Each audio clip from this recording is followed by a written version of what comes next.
DP education கொண்டு வரும் flutter கோர்ஸுடன் இணைந்திருக்கும் உங்கள் அனைவரையும் அன்புடன் வரவேற்கின்றேன். இன்று நாம் மிகவும் முக்கியமான மற்றும் பலர் ரிக்வெஸ்ட் செய்த ஒரு ஃபீச்சரை எவ்வாறு இம்ப்ளிமெண்ட் செய்வது என பேச போகிறோம்.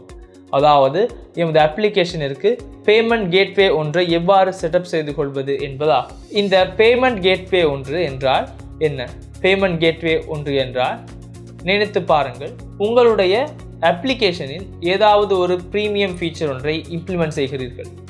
உங்களுக்கு தெரியும், நாம் யூடியூப் ப்ரீமியம் போன்றதை பெற வேண்டும் என்றால் அவர்களுக்கு நாம் ஒரு தொகையை மந்த்லி கொடுக்க வேண்டும். எவ்வாறு நாம் மந்த்லி ரிக்கரிங் பேமெண்ட் ஒன்றை நமது அப்ளிகேஷனில் இம்ப்ளிமெண்ட் செய்து கொள்வது என பேசுவேன். மந்த்லி ரிக்கரிங் பேமெண்ட் ஒன்று என்றால் என்ன? மந்த்லி ரிக்கரிங் என்றால் ஒவ்வொரு மாதமும் இந்த பேமெண்ட் நடைபெற வேண்டும், இல்லை என்றால் நமது சப்ஸ்கிரிப்ஷன் கேன்சல் ஆகிவிடும். இந்த விடயங்களை நாம் மிகவும் எளிதாக ஸ்ட்ரைப் எனப்படும் பேமெண்ட் கேட்வே மூலமாக இம்ப்ளிமெண்ட் செய்து கொள்ள முடியும். இங்கு நான் கூற வேண்டியது, பேமெண்ட்ஸ் இம்ப்ளிமெண்ட் செய்து கொள்ள ஸ்ட்ரைப் மட்டுமல்லாமல் இருக்கின்றன. அதற்காக பல பேமெண்ட் கேட்வேகள் இருக்கின்றன. ஆனால் இந்த ஸ்ட்ரைப் என்பது ஃப்ளட்டருடன் மிகவும் எளிதாக வேலை செய்கிறது.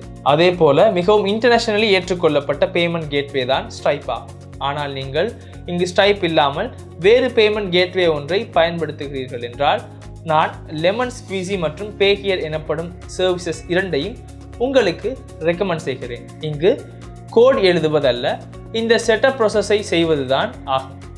இங்கு ஒரு பெரிய செட்டப் ப்ராசஸ் செய்வதுதான் மிகவும் கடினமானது. இப்போது நாம் ஸ்க்ரீனிற்கு சென்று எவ்வாறு நாம் ஃப்ளட்டர் மற்றும் ஸ்ட்ரைப் செட்டப் செய்து கொள்வது மற்றும் ப்ரீமியம் ஃபீச்சர் ஒன்றாக நமது அப்ளிகேஷனில் தற்போது உள்ள யூசரின் ஹிஸ்டரியை எவ்வாறு பார்க்க முடியும் என பார்க்கலாம். அதற்காக நாம் ப்ரீமியம் பிளானிற்கு $499 எனப்படும், அதாவது $4.99 பெற்றுக்கொண்டு பேமெண்ட் செய்த யூசர்ஸ்களுக்கு மட்டும் அவர்களின் ஹிஸ்டரியை கொடுப்போம். அவ்வாறு ஒரு ஃபீச்சரை தான் நாம் இப்போது இம்ப்ளிமெண்ட் செய்ய போகிறோம். அப்படியானால் நாம் கோடிற்கு சென்று பார்ப்போம். இது சொல்லும் அளவிற்கு எளிதானது அல்ல, ஆனால் இது மிகவும் கடினமானதும் அல்ல. நாம் கோடிற்கு சென்று இது எவ்வாறு செய்து கொள்வது என நாம் இப்போது பார்ப்போம். நமது அப்ளிகேஷனில் நாம் எவ்வாறு சப்ஸ்கிரிப்ஷன் பிளான் ஒன்றை கிரியேட் செய்து கொள்வது என பேசினோம். அதில் யூசருக்கு வழங்கப்படும் சப்ஸ்கிரிப்ஷன் ஃபீச்சரை நான் உங்களுக்கு டிஸ்கஸ் செய்து கொண்டேன். இப்போது நாம் செய்ய போவது, இவ்வாறு எந்த யூசருக்கும் ஹிஸ்டரியை பார்க்க முடியாது. இங்கு சப்ஸ்கிரிப்ஷனை பை செய்த யூசர்களுக்கும் அல்லது ப்ரீமியம் யூசர்ஸ்களுக்கும் மட்டும் இவ்வாறு ஹிஸ்டரியை பார்க்க முடியும். இப்போது நாம் இந்த பேஜை எவ்வாறு பிளாக் செய்ய வேண்டும்? அதற்காக நாம் பேமெண்ட் கேட்வே ஒன்றை செட்டப் செய்ய வேண்டும். அதாவது யூசருக்கு அவரின் பேமெண்ட்டை ஆட் செய்யக்கூடிய பேமெண்ட் கேட்வே ஒன்றை நமது அப்ளிகேஷன் உள்ளே செட்டப் செய்து கொள்ள வேண்டும். இவ்வாறு பேமெண்ட் கேட்வே செட்டப் செய்ய பல வழிகள் உள்ளன. லெமன் ஸ்குவீசி என ஒன்று உள்ளது. ஸ்ட்ரைப் என்பதும் நல்லது. இந்த லெமன் ஸ்குவீசி என்பது மிகவும் நல்லது. அல்லது இலங்கையில் பேஹியர் என ஒன்று உள்ளது. இங்கு நாம் பயன்படுத்துவது ஸ்ட்ரைப் எனப்படும் சர்வீஸை ஆகும். உங்களுக்கு ஸ்ட்ரைப்பிற்கு செல்ல முடியும். கூகுளிற்கு சென்று ஸ்ட்ரைப் என சர்ச் செய்யவும். அதற்கு பிறகு உங்களுக்கு ஸ்ட்ரைப் டேஷ்போர்டிற்கு செல்ல முடியும். இப்போது நான் இருப்பது என்னுடைய ஸ்ட்ரைப் டேஷ்போர்டு உள்ளே ஆகும். நீங்கள் காணலாம், இங்கு ஸ்ட்ரைப் டியூட்டோரியல் எனப்படும் ப்ரொஜெக்ட் ஒன்று உள்ளது. நான் அதற்குள்ளே தான் இருக்கின்றேன். நீங்கள் காணலாம், இங்கு நான் டெஸ்ட் மோடில் தான் இருக்கின்றேன். உங்களுக்கு ஸ்ட்ரைப் ஒன்று இல்லை என்றால் நீங்கள் ஸ்ட்ரைப் அக்கௌண்ட் ஒன்றை கிரியேட் செய்து கொள்ள முடியும். ஸ்ட்ரைப் என்பது இலங்கைக்கு இன்னும் அவைலபிள் இல்லை. நீங்கள் வேறு கண்ட்ரி ஒன்றை ஆட் செய்து அக்கௌண்ட் ஒன்றை கிரியேட் செய்து கொள்ள முடியும். அதில் எந்த இஷ்யூவும் இல்லை. ஆனால் ப்ரொஃபைலை கம்ப்ளீட் செய்து ப்ரொடக்ஷன் மோடை ஆக்டிவேட் செய்யும் போது உங்களுடைய பிஸ்னஸ் டீட்டெயில்ஸ் சிலவற்றை கொடுத்து தான் இதை ஆக்டிவேட் செய்து கொள்ள வேண்டும். நமக்கு ப்ரொடக்ஷன் மோடிற்கு ஆக்டிவேட் செய்து கொள்ள தேவையில்லை. நான் இங்கு டெஸ்ட் மோடில் இருந்து இந்த வேலையை எவ்வாறு செய்வது என கூறுகின்றேன். உங்களுக்கு இந்த டெஸ்ட் மோடில் ஸ்ட்ரைப்பை யூஸ் செய்ய வேண்டும் என்றால் நார்மல் இமெயில், பாஸ்வேர்ட் போன்றவற்றை வழங்கி அக்கௌண்ட் ஒன்றை கிரியேட் செய்து கொண்டால் போதும். கண்ட்ரியை செலக்ட் செய்யும் போது கண்ட்ரியாக ஸ்ரீலங்கா என்பதை செலக்ட் செய்து கொள்ள அவைலபிலிட்டி இல்லை. அமெரிக்கா அல்லது ஏதேனும் ஒரு கண்ட்ரி ஒன்றை செலக்ட் செய்து கொள்ள முடியும். அதில் எந்த இஷ்யூவும் இல்லை. நாம் கன்ஃபார்ம் செய்ய எந்த ஒரு விடயமும் வராது. ஆனால் நீங்கள் இங்கு டெஸ்ட் மோடில் இருந்து ப்ரொடக்ஷன் மோடிற்கு மாற்றும் போது இதை நாம் கன்ஃபார்ம் செய்ய வேண்டும். அப்போது வேறு முறையில் இதை செய்ய வேண்டி வரும். அந்த விடயங்கள் பற்றி நான் இங்கு பேசவில்லை. உங்களுக்கு அதை பற்றி அறிந்து கொள்ள வேண்டுமென்றால் நான் அதற்காக தனியாக டியூட்டோரியல் ஒன்றை கொண்டு வருகிறேன். ஆனால் நீங்கள் இந்த ஸ்ட்ரைப் பற்றி கற்றுக்கொள்ளும் போது இங்கு டெஸ்ட் மோடிலும் ப்ரொடக்ஷன் மோடிலும் இந்த விடயங்கள் ஒரே விதமாக செயல்படும். நினைத்து பாருங்கள், ப்ரொடக்ஷன் மோடிற்கு இந்த பட்டனை டொகல் செய்வது மட்டும் உள்ளது. அப்போது அது ப்ரொடக்ஷன் மோடிற்கு மாறும். அதாவது டெஸ்ட் மோடில் கற்றுக்கொள்ளும் விடயங்கள் அதே போல ப்ரொடக்ஷன் மோடுக்கும் பொருந்தும். அங்கு எந்த மாற்றமும் இல்லை. இங்கு நாம் சிலவற்றை மாற்ற வேண்டும். அந்த விடயங்களைத்தான் மாற்ற வேண்டும். இந்த ஸ்ட்ரைப்பில் டெஸ்ட் மோட் என்றால் என்ன என நீங்கள் யாராவது நினைக்கலாம். நான் உங்களுக்கு நமது அப்ளிகேஷனில் ஸ்ட்ரைப் பேமெண்ட்டை காட்டினால், இவ்வாறு நாம் ஸ்ட்ரைப் மூலம் நமது அப்ளிகேஷனின் உள்ளே பேமெண்ட் இன்டென்ட் ஒன்றை கிரியேட் செய்கிறேன். இங்கு நாம் பேமெண்ட்டை செக் செய்து கொள்ள வேண்டும். நமது அப்ளிகேஷனில் சரியாக செட்டப் செய்யப்பட்டுள்ளதா என நாம் டெஸ்ட் செய்து கொள்ள வேண்டும்.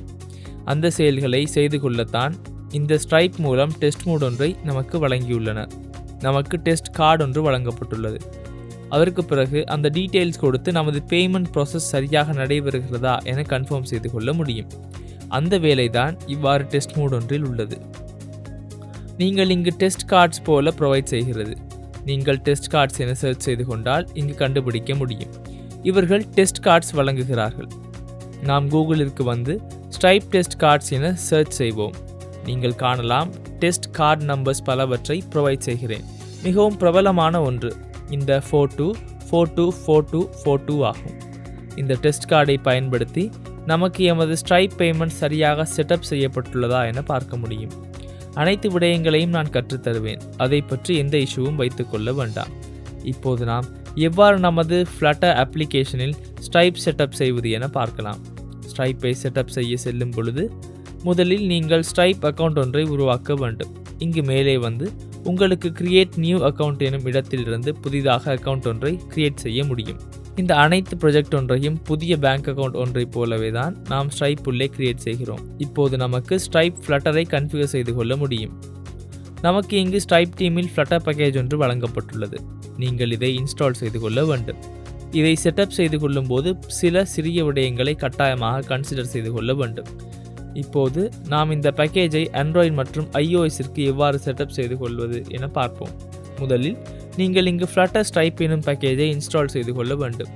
அதை நாம் இங்கிருந்து காப்பி செய்து கொள்கிறேன். நாம் கோடிற்கு சென்று பப்ஸ்பெக்கிற்கு வந்து இங்கு கீழே ஃப்ளட்டர் ஸ்ட்ரைப் என்பதை கொடுத்து சேவ் செய்து கொள்வோம். அடுத்து நாம் மீண்டும் டாக்குமெண்டேஷனுக்கு செல்வோம். இவ்வாறு கீழே ஸ்க்ரோல் செய்து வந்த பிறகு இதன் UI எவ்வாறு உள்ளது என நீங்கள் காணலாம். இந்த விடயங்களை மாற்றவும் முடியும். இது ஸ்ட்ரைப் மூலம் டிஃபால்ட்டாக வரும் UI ஆகும். நமக்கு இவ்வாறு ஃபீச்சர்ஸை பார்க்க முடியும். இங்கு நாம் இப்போது இன்ஸ்டாலேஷனை செய்தோம். ரிக்வயர்மெண்ட்ஸ் கீழ் நீங்கள் காணலாம், ஆண்ட்ராய்டிற்கு சில ரிக்வயர்மெண்ட்ஸ் உள்ளன. இங்கு கண்டிப்பாக உங்களுடைய ஆண்ட்ராய்டில் API லெவல் 21 அல்லது 21ஐ விட அதிகமாக இருக்க வேண்டும். இதை கட்டாயமாக நினைவில் கொள்ள வேண்டும். நீங்கள் காணலாம், எனது API லெவல் 35 என உள்ளது. உங்களுக்கு டிவைஸில் API லெவல் காட்டவில்லை என்றால் உங்களுக்கு ஆண்ட்ராய்டு ஸ்டூடியோவை ஓப்பன் செய்து கொள்ள முடியும். நான் இவ்வாறு ஆண்ட்ராய்டு ஸ்டூடியோவை ஓப்பன் செய்கிறேன். உங்கள் டிவைஸ் மேனேஜருக்கு செல்ல முடியும். அதற்கு பிறகு கிரியேட் செய்த எமியூலேட்டர்ஸை இங்கு பார்க்க முடியும். உங்களுக்கு இங்கும் API லெவலை பார்க்க முடியும். நான் இதை சைட் பை சைடாக கொடுக்கின்றேன். இங்கு ஆண்ட்ராய்டு API லெவலை நீங்கள் காணலாம். இது நீங்கள் கிரியேட் செய்த எமியூலேட்டரின் API லெவல் ஆகும். நீங்கள் காணலாம், எனது லேட்டஸ்ட் API லெவல் 35 ஆக உள்ளது. இங்கு 21ஐ விட அதிகமான ஒன்றை நீங்கள் யூஸ் செய்வதாக இருந்தால் இந்த இஷ்யூவும் ஏற்படாது. அடுத்து Kotlin வெர்ஷன். Kotlin வெர்ஷன் ஆனது 1.5ஐ விட அதிகமாக இருக்க வேண்டும். உங்களுக்கு ஞாபகம் இருக்கும், Kotlin வெர்ஷனை நாம் செட்டப் செய்து கொண்டோம். ஆண்ட்ராய்டில் செட்டிங்ஸ் கிரேடிலுக்கு வந்து நீங்கள் Kotlin வெர்ஷனை பார்க்க முடியும். நாம் பயன்படுத்துவது லேட்டஸ்ட் Kotlin வெர்ஷனான 2.0.0 ஆகும். அடுத்து இங்கு கிரேடில் பிளகின் 8 அல்லது 6 ஆக இருக்க வேண்டும். அது அவ்வளவு முக்கியமானது அல்ல. நீங்கள் காணலாம், நான் யூஸ் செய்வது கிரேடில் வெர்ஷன் 7.3 ஆகும். எனக்கு எந்த இஷ்யூ ஒன்றும் வரவில்லை. ஆனால் இதை அதிகமாக கன்சிடர் செய்ய வேண்டாம். உங்களிடமும் ஒரு அப்டேட்டட் வெர்ஷன் இருக்கிறது என்றால் எந்த இஷ்யூவும் இல்லை. அடுத்து நீங்கள் காணலாம், using a descendant of theme .app compact for your activity என உள்ளது. நாம் எக்ஸாம்பிள் ஒன்றிற்கு செல்வோம். இங்கு எக்ஸாம்பிள் என்னும் இடத்தில் கிளிக் செய்த பிறகு அது நம்மை இங்கு கொண்டு வருகிறது. இங்கு நாம் சில சிறிய விடயங்களை மாற்றிக்கொள்ள வேண்டும். நீங்கள் காணலாம், நான் ஆண்ட்ராய்டின் ஆப்பில் சாஸில் மெயினின் ரிசோர்ஸஸின் வேல்யூஸில் உள்ள styles.xmlல் உள்ளேன். நாம் அந்த ஃபைலை ஓப்பன் செய்து கொள்வோம். எவ்வாறு ஓப்பன் செய்து கொள்வது? ஆண்ட்ராய்டில் அப்ளிகேஷனின் சாஸின் மெயினின் ரிசோர்ஸஸின் வேல்யூஸில் உள்ள styles.xmlல் ஆகும். நீங்கள் இங்கு பாத்தை பார்க்க முடியும். இது அவர்களுடைய ரிசோர்ஸில் உள்ள GitHub ரெபாசிட்டரி ஆகும். அதற்கு பிறகு இந்த ஃபைலிற்கு வந்து உங்களுக்கு இங்குள்ள மாற்றங்களை பார்க்க முடியும். நாம் இதை இவ்வாறு க்ளோஸ் செய்கிறேன். நாம் இவற்றை பார்க்கலாம். இந்த version okay, name okay, launch theme உள்ளது. பேரண்ட் என்பது theme.appcompat.light.notification bar. நாம் இங்கு பேரண்ட்டை அமைத்து கொள்ளலாம். நான் இங்கிருந்து இந்த பேரண்ட்டை காப்பி செய்து கொள்கிறேன். அதற்கு பிறகு என்னுடைய இங்கு உள்ள ஆண்ட்ராய்ட் பேரண்ட்டை நீக்குகிறேன். இந்த தீம் சரியாக செட்டப் செய்யப்படவில்லை என்றால் இந்த பேமெண்ட் ஃபார்ம் ஆனது பாப்அப் ஆகாது. அதனால் இந்த தீமை சரியாக செட்டப் செய்து கொள்ளவும். யூஐயாகத்தான் இவை நடைபெறுகிறது. அடுத்து ஐட்டமின் நேம் android.window பேக்ரவுண்ட் ஆகும். நேம் ஆனது ஓகே. அடுத்து இந்த ஸ்டைல் டேக் நீங்கள் காணலாம். ஸ்டைல் டேக்கை தான் நாம் மாற்ற வேண்டும். இதன் பேரண்ட்டுக்கும் நாம் ஆண்ட்ராய்ட் மெட்டீரியல் கம்போனன்ட்ஸ் என்பதை கொடுப்போம். அடுத்து நாம் values.nightல் நைட் தீமிற்கும் கொடுப்போம். நீங்கள் இதை இங்கிருந்து கண்டுபிடிக்க முடியும். நாம் அதற்கும் செல்வோம். நீங்கள் இதை காப்பி பேஸ்ட் செய்தாலும் எந்த இஷ்யூ ஒன்றும் இல்லை. நமக்கு முன்பு இருந்தே அந்த விடயங்களை கொடுக்க வேண்டும். நான் இங்கிருந்து இதை காப்பி செய்து கொள்கிறேன். இந்த விடயங்களை நீங்கள் கட்டாயமாக செட்டப் செய்து கொள்ள வேண்டும். இல்லை என்றால் சரியாக வேலை செய்யாது. நான் இந்த பேரண்ட்டையும் இவ்வாறு ரீப்ளேஸ் செய்கிறேன். இப்போது அந்த 2 ஃபைல்ஸின் வேலைகள் முடிந்துவிட்டது.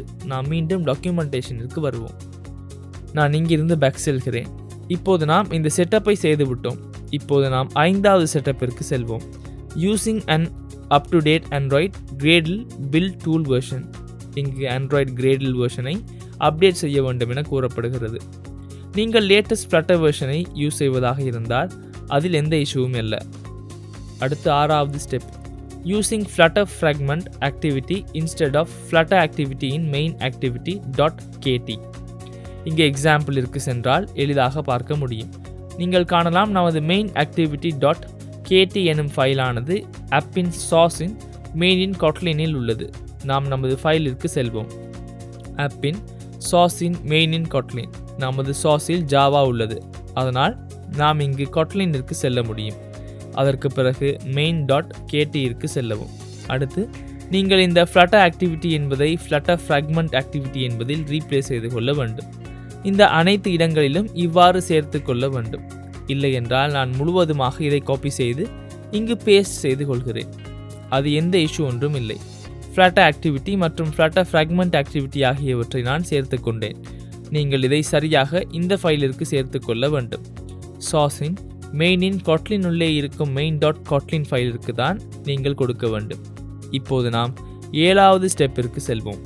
add the following rules to your ProGuard rules.pro file. நாம் இங்கு எக்ஸாம்பிளிற்கு சென்ற பிறகும் இதையும் பார்க்க முடியும். நீங்கள் காணலாம் ஆண்ட்ராய்டு எனும் ஒன்றின் உள்ளே ஆப் எனும் ஃபோல்டரின் உள்ளே நாம் ProGuard rules.pro எனும் ஃபைல் ஒன்றை உருவாக்க வேண்டும். முதலில் நாம் அதை உருவாக்கலாம். அப்ளிகேஷனின் உள்ளே நான் இவ்வாறு புதிய ஃபைல் ஒன்றை உருவாக்குகிறேன்.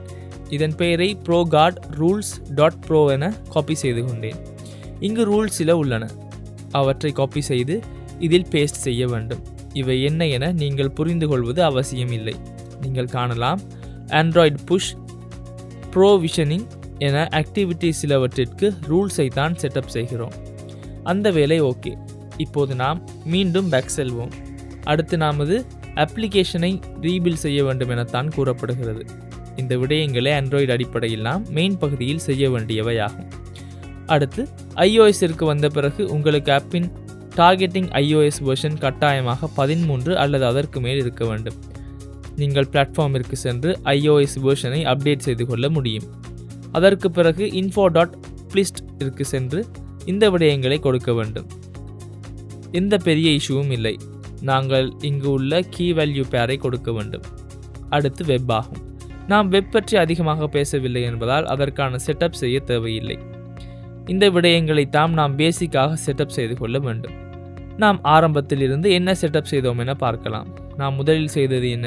கட்டாயமாக API லெவலை 21ஐ விட அதிகமான ஒன்றை பயன்படுத்த வேண்டும். அதற்கு பிறகு கொட்லின் வெர்ஷன் ஆனது 1.5 விட அதிகமாக இருக்க வேண்டும். கிரேடில் என்பது பெரிய இஷ்யூ ஒன்றல்ல. அதற்கு பிறகு நாம் ஆப் கம்பேட்டை கொடுத்தோம். அதற்கு பிறகு ஃப்ராக்மெண்ட் ஆக்டிவிட்டியை கொடுத்தோம். அடுத்து ப்ரோகார்ட் ரூல்ஸ் ஃபைலை கொடுத்தோம். இந்த விடயங்களை சரியாக செய்து கொள்ள வேண்டும். நீங்கள் ப்ரோகார்ட் ரூல்ஸ் ஃபைலை சேர்க்கும் லொக்கேஷன் அதே போல சேர்க்கும் போது ஆப்பின் உள்ளே ப்ரோகார்ட் ரூல்ஸ் ப்ரோஃபைலை உருவாக்கியுள்ளீர்களா என பாருங்கள். அடுத்து அவர்கள் கூறியது போல நாம் இந்த அப்ளிகேஷனை ஸ்டாப் செய்து மீண்டும் ரன் செய்து கொள்வோம். இப்போது நான் அப்ளிகேஷனை ரன் செய்யும் போது நீங்கள் காணலாம் ஒரு இஷ்யூ வருகிறது. இந்த இஷ்யூவை வாசிக்கும் போது நீங்கள் காணலாம் இது நமது மெயின் ஆக்டிவிட்டியுடன் தொடர்புடைய இஷ்யூ ஆகும். நீங்கள் காணலாம் மெயின் ஆக்டிவிட்டியில் ஏதோ ஒரு விடயத்தை லோட் செய்ய முடியவில்லை என கூறுகிறது. நான் மெயின் ஆக்டிவிட்டிற்கு சென்ற பிறகு நீங்கள் காணலாம் இங்கு மெயின் ஆக்டிவிட்டியில் இந்த விடயங்கள் சரியாக உள்ளன. நான் இங்கு டாக்குமெண்டேஷனில் இருந்து காப்பி பேஸ்ட் செய்த கோடில் நீங்கள் காணலாம் இங்கு பேக்கேஜ் நேம் தவறாக உள்ளது கொடுத்துள்ளேன். அதனால் நாங்கள் இங்கு உங்களுக்கு அப்ளிகேஷனின் பேக்கேஜ் நேமை கொடுக்க வேண்டும். நீங்கள் சாஸை க்ளோஸ் செய்து பில்ட் கிரேடிலிற்கு வந்து இங்கு உள்ள இந்த பேக்கேஜ் நேமை சரியாக கொடுக்க வேண்டும். அந்த விடயங்களை சரியாக கொடுத்து நாம் மீண்டும் ரன் செய்து பார்க்கலாம். நாம் ரன் வித்தவுட் டீபக்கிங் என்பதை கொடுப்போம். இப்போது சரியாக வேலை செய்ய வேண்டும். நான் மீண்டும் இதை ஸ்டாப் செய்கிறேன். ஏனெனில் இந்த விடயங்களை எவ்வாறு ஆட் செய்வது என நான் உங்களுக்கு கூறுகிறேன். இந்த விடயங்களை நான் இன்னும் உங்களுக்கு கற்றுக் கொடுக்கவில்லை. நான் இங்கு டெஸ்ட் செய்யத்தான் இதை சேர்த்தேன். நான் எதையும் இனிஷியலைஸ் செய்து கொள்ளவில்லை. நார்மலி கன்ஃபிகரேஷன் செய்து டெர்மினலுக்கு வந்து ரன் வித்தவுட் டீபக்கிங் என்பதை கொடுக்க வேண்டும். பெரும்பாலும் சரியாக செய்ய வேண்டும் என நான் நினைக்கின்றேன். நான் முன்பு மெயின் ஆக்டிவிட்டியில் நேம் ஸ்பேஸை தவறாகத்தான் கொடுத்திருந்தோம். காப்பி பேஸ்ட் செய்யும் போது அந்த விடயங்களை சற்று பாருங்கள். எரர் வந்த பிறகு அதை வாசித்து சரி செய்து கொள்ளவும் முடியும். எந்த இஷ்யூவும் இல்லை. இப்போது இந்த விடயங்களை க்ளோஸ் செய்ய முடியும் என நான் நினைக்கின்றேன். இந்த அனைத்து கோட்களையும் நீங்கள் எமது GitHub ரெபோசிட்டரியில் இருந்து கண்டுபிடிக்க முடியும். Flutter SaaS அப்ளிகேஷன் என GitHub ரெபோசிட்டரி ஒன்று உள்ளது. நான் அதன் லிங்கை கொடுக்கின்றேன். எவ்வாறு நாம் இந்த விடயங்களை செட்டப் செய்து கொண்டோம் என நீங்கள் அந்த ரெபோசிட்டரிக்கு சென்று பார்க்க முடியும். இப்போது எந்த இஷ்யூ ஒன்றும் இல்லாமல் உங்களுக்கு அப்ளிகேஷன் பில்ட் ஆக வேண்டும். ஏதாவது எரர்ஸ் இருந்தால் கட்டாயமாக அந்த எரரை சரி செய்து தான் அப்ளிகேஷனை பில்ட் செய்ய வேண்டும். அப்ளிகேஷன் ஆனது பில்ட் ஆகிறது என்றால் எந்த எரரும் இல்லை என அர்த்தம். அதாவது இப்போது நாம் வெற்றிகரமாக ஸ்ட்ரைப் இனிஷியலைஸ் செய்து கொண்டோம். இங்கு ஸ்ட்ரைப் இனிஷியலைஸ் செய்து கொண்டால் மட்டும் போதாது. நாம் ஸ்ட்ரைப்பின் ப்ரொஜெக்ட்டுக்கு இந்த Flutter அப்ளிகேஷனை பைண்ட் செய்து கொள்ள வேண்டும். அதாவது நாம் ஸ்ட்ரைப் மூலம் பேமெண்ட் ஒன்றை செய்வதாக இருந்தால் நமது அப்ளிகேஷன் த்ரூ பேமெண்ட் ஒன்றை செய்யும் போது அந்த விடயங்களை பைண்ட் செய்து கொள்ள வேண்டும். இப்போது எவ்வாறு அதனை செய்வது என நாம் பார்க்கலாம். இது கடினமான விடயம் அல்ல. இந்த வேலையை செய்ய உங்களிடம் கட்டாயமாக ஸ்ட்ரைப் அக்கௌண்ட் ஒன்று இருக்க வேண்டும். எவ்வாறு ஸ்ட்ரைப் அக்கௌண்ட் ஒன்றை கிரியேட் செய்வது என நான் முன்பு கூறினேன். நீங்கள் ஸ்ட்ரைப்பிற்கு வந்து புதிதாக அக்கௌண்ட் ஒன்றை கிரியேட் செய்து கொள்ளவும். இப்போது நீங்கள் டெவலப்பர்ஸ் எனும் இடத்திற்கு வந்து இந்த API கீஸ் எனும் இடத்திற்கு வரவும். நாங்கள் பப்ளிஷபிள் கீ மற்றும் சீக்ரெட் கீ எனும் கீஸ் இரண்டிலும் இந்த வேலையை செய்ய வேண்டும். நீங்கள் காணலாம் இவ்வாறு கீஸை நமது அப்ளிகேஷனில் கொடுப்பது அவ்வளவு நல்லது அல்ல. நாம் இதை என்வாயரன்மெண்டல் வேரியபிள் ஒன்றாக நமது அப்ளிகேஷனில் செட்டப் செய்து கொள்ளலாம். இப்போது நமக்கு நமது ஸ்ட்ரைப் கீஸை என்வாயரன்மெண்டல் வேரியபிளாக செட்டப் செய்து கொள்ள வேண்டும். இந்த என்வாயரன்மெண்டல் வேரியபிள்ஸை யூஸ் செய்வது ஃப்ளட்டரில் மிகவும் எளிதாக கொடுக்கப்பட்டு உள்ளது. நமக்கு இதற்காக ஒரு பேக்கேஜ் உள்ளது. நான் Ctrl+Shift+P எனும் ஷார்ட்கட்டை யூஸ் செய்து அந்த பேக்கேஜை இன்ஸ்டால் செய்து கொள்கிறேன். அதன் பெயர் flutter.env ஆகும். நீங்கள் env ஃபைல்ஸுடன் வெப்பில் வேலை செய்திருந்தால் எக்ஸாக்ட் விதத்தில் இங்கும் env வேரியபிள்ஸை மேனேஜ் செய்ய வேண்டும். நீங்கள் இந்த env ஃபைலை செட்டப் செய்வதற்கு முன் நமது GitHub ரெபோசிட்டரிக்கு செல்லுங்கள். ரெபோசிட்டரிக்கு வந்த பிறகு நீங்கள் காணலாம் இங்கு env.example என ஃபைல் ஒன்று உள்ளது. அந்த ஃபைலிற்கு வந்து இந்த கோடை காப்பி செய்து கொள்ளவும். நாம் இந்த எக்ஸாம்பிள் கீயை தான் உருவாக்குகிறோம். அதற்கு பிறகு நீங்கள் ப்ரொஜெக்டின் ரூட் லொக்கேஷனிற்கு வந்து .env என ஃபைல் ஒன்றை உருவாக்க வேண்டும். நீங்கள் நினைவில் வைத்துக் கொள்ள வேண்டும், இந்த .env ஃபைலானது உங்களுக்கு ப்ரொஜெக்டின் ரூட் லொக்கேஷனில் இருக்க வேண்டும். நீங்கள் காணலாம் ரூட்டில் தான் என்னுடையது உள்ளது. இப்போது நான் இங்கு கீஸை வேரியபிள்ஸுடன் பேஸ்ட் செய்து கொள்கிறேன். இப்போது நான் இவற்றை என்னுடைய உண்மையான கீஸுடன் ரீப்ளேஸ் செய்து கொள்ள வேண்டும். அதற்காக நீங்கள் மீண்டும் ஸ்ட்ரைப்பிற்கு செல்ல வேண்டும். அதற்கு பிறகு டெவலப்பர்ஸில் API கீஸ் எனும் இடத்திற்கு செல்ல வேண்டும். அதற்கு பிறகு இவ்வாறு பப்ளிஷபிள் கீயை கண்டுபிடிக்க முடியும். நான் இங்கிருந்து என்னுடைய பப்ளிஷபிள் கீயை காப்பி செய்து பேஸ்ட் செய்கிறேன். இந்த கீஸை யாருக்கும் காட்டுவது நல்லதல்ல. கட்டாயமாக அதனை சீக்ரெட்டாக வைத்துக்கொள்ள வேண்டும். அதற்கு பிறகு சீக்ரெட் கீயையும் நான் ரிவீல் செய்து இங்கிருந்து காப்பி செய்து கொள்கிறேன். இந்த வீடியோவிற்கு பிறகு நான் இந்த ப்ரொஜெக்டை நீக்கி விடுகிறேன். அதனால் எந்த இஷ்யூவும் இல்லை. நீங்கள் நினைவில் வைத்துக் கொள்ள வேண்டும், இந்த சீக்ரெட் கீயை யாருக்கும் காட்டுவது நல்லதல்ல. அதனால்தான் நான் இதை என்வாரன்மெண்டல் வேரியபிளாக இதை செட்டப் செய்து கொள்கிறேன். இங்கு நான் இன்னும் ஒரு விடயத்தை கூற வேண்டும். நாம் இங்கு இந்த ஸ்ட்ரைப்பை செட்டப் செய்வது கிளையன்ட் சைடில் ஆகும். அதாவது இந்த விதத்தில் தான் இதை செட்டப் செய்கிறேன். ஆனால் அது நல்ல ப்ராக்டிஸ் அல்ல. நீங்கள் அதை நினைவில் கொள்ள வேண்டும். ஏனெனில் நாம் பொதுவாக பேமெண்ட் கேட்வே ஒன்றை செட்டப் செய்யும் போது அதற்கு நமது சர்வர் சைடு மூலம்தான் ரிக்வெஸ்ட் செய்ய வேண்டும். இந்த சர்வர் சைடுடன் செட்டப் செய்யும் போது நினைத்து பாருங்கள், நான் இன்னும் ஒரு சர்வரை செட்டப் செய்து இந்த வேலைகளை செய்வதற்கு இன்னும் சில மணி நேரம் செலவாகும். அதனால்தான் நான் இதை கிளையன்ட் சைடில் ஹேண்டில் செய்யும் விதத்தை கூறுகிறேன். ஆனால் நீங்கள் ப்ரொடக்ஷன் அப்ளிகேஷன் ஒன்றை உருவாக்குகிறீர்கள் என்றால் இதை கட்டாயமாக நீங்கள் சர்வர் சைடில் செய்ய வேண்டும். உங்களுக்கு செட்டப் புரியும் என நான் நினைக்கின்றேன். நாம் இங்கு UIயை கிரியேட் செய்து கொள்ளவில்லை. இப்போது நாம் UIயை கிரியேட் செய்து கொள்வோம். நான் மீண்டும் கூறுகிறேன், நீங்கள் நினைவில் கொள்ளுங்கள், இந்த ஸ்ட்ரைப் போன்ற பேமெண்ட்ஸை உங்களுக்கு சர்வரில் தான் ஹேண்டில் செய்ய வேண்டும். கிளையன்ட் சைடில் ஹேண்டில் செய்வது அவ்வளவு நல்லதல்ல. Firebase Cloud Functions மூலம் உங்களுக்கு கிளையன்ட் சைடில் ஹேண்டில் செய்யாமல் சர்வர் சைடில் ஹேண்டில் செய்ய முடியும். நான் இன்னும் உங்களுக்கு Cloud Functions பற்றி கற்றுக் கொடுக்கவில்லை என்பதால் இது சிறிது கன்ஃபியூஷனாக இருக்கலாம். இந்த Cloud Function எனும் சர்வீஸை நாம் ஃப்ரீ சர்வீஸ் ஒன்றாக யூஸ் செய்ய முடியாது. நாம் பெய்ட் பிளானிற்கு செல்ல வேண்டும். அந்த ரீசன்ஸிலும் மற்றும் டைம் கருத்தில் கொண்டு இந்த விடயங்களை கற்றுக் கொடுக்க வேண்டியதால் நான் இதை கிளையன்ட் சைடில் செய்கிறேன். ஆனால் நாம் சரியான முறையில் ஸ்ட்ரைப்புடன் சர்வர் சைடில் வேலைகளை எவ்வாறு செட்டப் செய்து கொள்வது என நான் உங்களுக்கு ஸ்ட்ரைப் செஷன் ஒன்றை கொண்டு வருகிறேன். தற்போது எந்த இஷ்யூவும் இல்லை. உங்களுக்கு இதை கிளையன்ட் சைடில் எவ்வாறு செய்வது என புரிந்தால் சர்வர் சைடிலும் எக்ஸாக்ட் கோட் தான், சில சிறிய மாற்றங்களை மட்டும்தான் செய்ய இருக்கும். அப்படியானால் நாம் இப்போது ஸ்ட்ரைப்பை செட்டப் செய்து கொண்டோம். இப்போது நீங்கள் .env ஃபைலை இவ்வாறு கிரியேட் செய்த பிறகு கட்டாயமாக உங்களுடைய ஜிட் இக்னோரிற்கு வந்து .env ஃபைலை இக்னோர் செய்ய வேண்டும். நான் இவ்வாறு கீழே வந்து எந்த ஒரு .env ஃபைலையும் இவ்வாறு இக்னோர் செய்து விடுகிறேன். இல்லை என்றால் இது ஜிட்டிற்கு புஷ் ஆகும். அப்போது நாம் இதை சீக்ரெட்டாக வைத்திருப்பதில் எந்த அர்த்தமும் இருக்காது. அடுத்து பப்ஸ்பெக்கிற்கு வந்து .env ஃபைலை நமது அசட்டாக சேர்க்க வேண்டும். அதனால் உங்களுக்கு .env ஃபைலை அசட்டாக கொடுத்து சேவ் செய்து கொள்ள முடியும். இங்கு பப் கெட் ஆனது ரன் ஆன பிறகு மஞ்சள் நிற கோடுகள் தோன்றினால் இது சரியாக செட்டப் செய்யப்படவில்லை. நீங்கள் காணலாம், எனக்கு அந்த லைன்ஸ் வரவில்லை. அதாவது நான் சரியான லொகேஷனை நான் கொடுத்துள்ளேன். இப்போதுதான் .env ஃபைலையும் க்ளோஸ் செய்து மற்றும் அனைத்து விடயங்களையும் க்ளோஸ் செய்து மெயினிற்கு வருகிறேன். மெயினில் நீங்கள் env யூஸ் செய்ய வேண்டுமென்றால் முதலில் இவ்வாறு env லோட் செய்து கொள்ள வேண்டும்.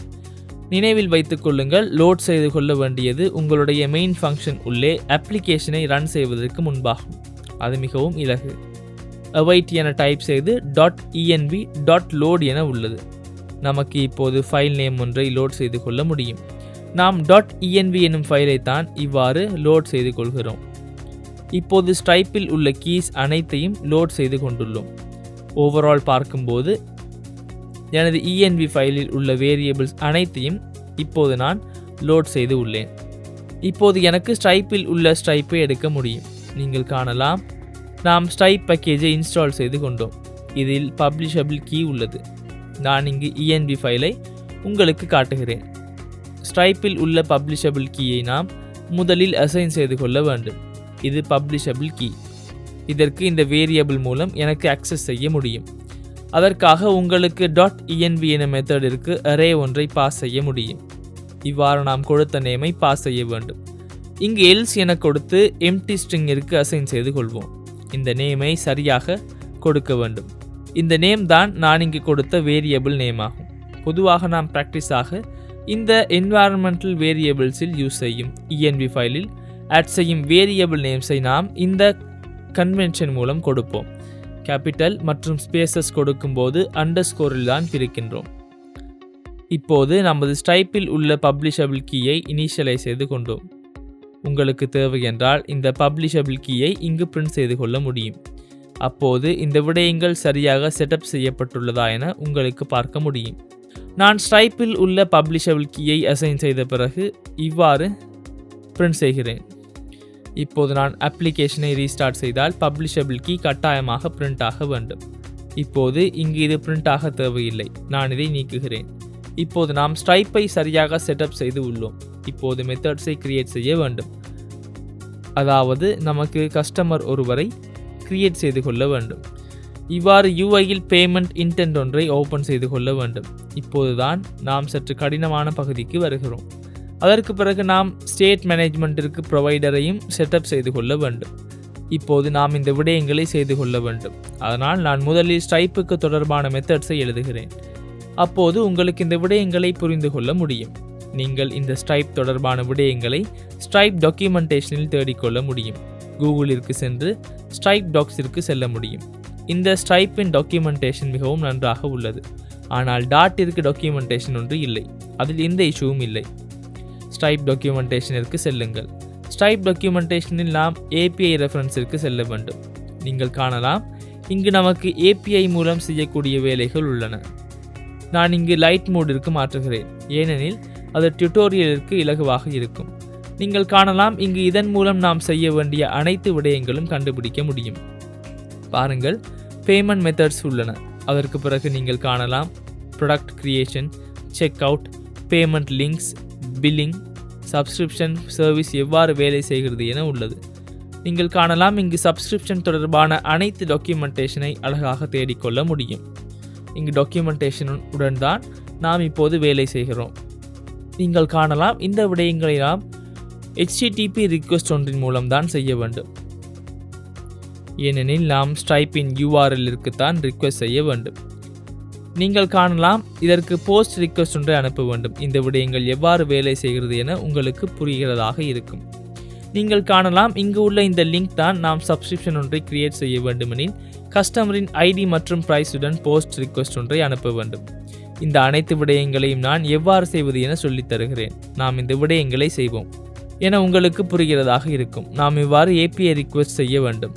நமக்கு டிஃபால்ட் டாட்டில் அல்லது ஃப்ளட்டரில் API ரிக்வெஸ்ட் செய்ய முடியாது. அதற்காக நமக்கு தேர்ட் பார்ட்டி பேக்கேஜ் ஒன்று யூஸ் செய்ய வேண்டும். அதற்காக நாம் HTTP என்னும் பேக்கேஜை யூஸ் செய்வோம். இது மிகவும் பிரபலமான பேக்கேஜ் ஆகும். நீங்கள் கூகுளிற்கு சென்று Flutter HTTP என சர்ச் செய்யுங்கள். இதுவே HTTP பேக்கேஜ் ஆகும்.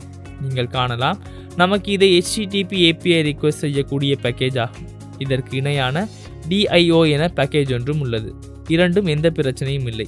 இன்று நான் HTTPயை யூஸ் செய்கின்றேன். நாம் இந்த பேக்கேஜை இன்ஸ்டால் செய்து கொள்வோம். உங்களுக்கு PubSpec YAMLற்கு வர முடியும். நாம் HTTP பேக்கேஜை இங்கு இன்ஸ்டால் செய்து கொள்வோம். இப்போது நாம் எமது சர்வீசஸில் சிலவற்றை உருவாக்கப் போகிறோம். இந்த ஸ்ட்ரிப் என்பது முழுமையான சர்வீஸாக இருப்பதால் நான் இங்கு ஸ்ட்ரைப் என தனியாக ஃபோல்டர் ஒன்றை உருவாக்குகிறேன். அப்போது நமக்கு இதை தெளிவாக எழுதி கொள்ள முடியும். முதலில் இந்த ஸ்ட்ரைப் உள்ளே ஃபோல்டர்ஸ் 3 கிரியேட் செய்து கொள்ள வேண்டும். நான் இவ்வாறு ஸ்ட்ரைப்பின் சர்வீசஸிற்கு புதிய ஃபோல்டர் ஒன்றை கிரியேட் செய்கிறேன். சர்வீஸ் டாட் என்பதில் தான் HTTP ரிக்வெஸ்ட்டை ஹேண்டில் செய்கிறது. இதனை ஸ்ட்ரைப்பின் உள்ளே கொடுக்கவும். அடுத்து நமது ஸ்ட்ரைப்பில் உள்ள மெத்தட்ஸை ஹேண்டில் செய்ய இதன் உள்ளே எனக்கு ஃபைல் ஒன்றை கிரியேட் செய்ய வேண்டும். ஃபைல் நேமை stripe.dart என கொடுக்கின்றேன். அடுத்து யூசர் ரிட்டர்ன்ஸை நமது டேட்டா பேஸில் ஸ்டோர் செய்ய தனியான ஃபைல் ஒன்றை கிரியேட் செய்கிறோம். அதன் ஃபைல் நேம் stripe_storage என கொடுக்கின்றேன். இவ்வாறு நான் தனித்தனியாக எழுதுவது இந்த விடயங்களை பிரித்து அப்ளிகேஷனில் எழுதும்போது அது இலகுவாக இருக்கும். அதனால்தான் அவ்வாறு செய்கிறேன். உங்களுக்கு புரியும் வகையில் இதனை API சர்வீஸ் என வைத்துக்கொள்வோம். இப்போது இதன் மூலம் நாம் செய்ய வேண்டியது என்னவென்றால் நாம் பாஸ் செய்யும் URLஸிற்கு API ரிக்வெஸ்ட் ஒன்றை அனுப்ப வேண்டும். நினைத்து பாருங்கள், இவ்வாறு சப்ஸ்கிரிப்ஷன் என்றால் இந்த பேஸ் URL மாறாது. இங்கு பாஸ் செய்யப்படும் பாத் அல்லது எண்ட் பாயிண்ட் தான் மாறும். நினைத்து பாருங்கள், இங்கு அப்டேட் சப்ஸ்கிரிப்ஷனிற்கு சென்றால் நீங்கள் காணலாம் இந்த பேஸ் URL மாறாது. அப்படியானால் நமக்கு இந்த பேஸ் URLஐ பயன்படுத்த முடியும். நான் இங்கிருந்து இந்த விடயங்களை க்ளோஸ் செய்கிறேன். இப்போது நாம் பேஸ் URLஐ காப்பி செய்து கொள்வோம். நான் மீண்டும் ஸ்ட்ரைப் டாக்குமெண்டேஷனில் API ரெஃபரன்ஸிற்கு செல்கின்றேன். நாம் பேமெண்ட் மெத்தட்ஸ் என்னும் பகுதிக்கு சென்றோம் என நினைத்து பாருங்கள். நாம் கனெக்ட் சப்ஸ்கிரிப்ஷன் என்பதற்கு செல்வோம். இந்த V1 வரை தான் இங்கு உள்ளது. நாம் அதை காப்பி செய்து கொள்வோம். நாம் மீண்டும் சர்வீஸுக்கு செல்வோம். நான் இங்கு API சர்வீஸ் ஒன்றை தான் கிரியேட் செய்ய போகிறேன். முதலில் நான் API சர்வீஸ் மெத்தட் டைப்ஸ் என ஈனம் ஒன்றை கிரியேட் செய்து கொள்கிறேன். மெத்தட் டைப் என்பது இந்த APIக்கு வரும் கெட் ரிக்வெஸ்ட் ஒன்றாக இருக்க முடியும், போஸ்ட் ரிக்வெஸ்ட் ஒன்றாக இருக்க முடியும். நான் அதை ஈனம் ஒன்றாக செட்டப் செய்து கொள்கிறேன். இப்போது எனக்கு கன்ஸ்ட் பேஸ் URL ஒன்றை செட்டப் செய்து கொள்ள முடியும். நான் பேஸ் URL என கூறியது என்ன? உங்களுக்கு நினைவில் இருக்கும். நான் பேஸ் URL ஒன்றை எடுத்தேன். https:/api.stripe.com/v1 என்பதுதான் ஸ்ட்ரைப்பின் பேஸ் URL ஆகும். அடுத்து எனக்கு ரிக்வெஸ்ட் ஹெடர்ஸை உருவாக்க முடியும். நீங்கள் இங்கு சென்ற பிறகு பார்க்க முடியும்.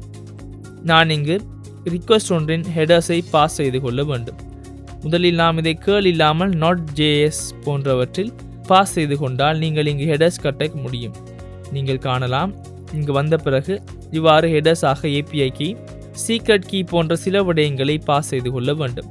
அதே போல எரர்ஸ் எனப்படும் செக்ஷன் ஒன்றிற்கு வந்த பிறகு உங்களுக்கு ஸ்டேட்டஸ் கோட்ஸையும் பார்க்க முடியும்.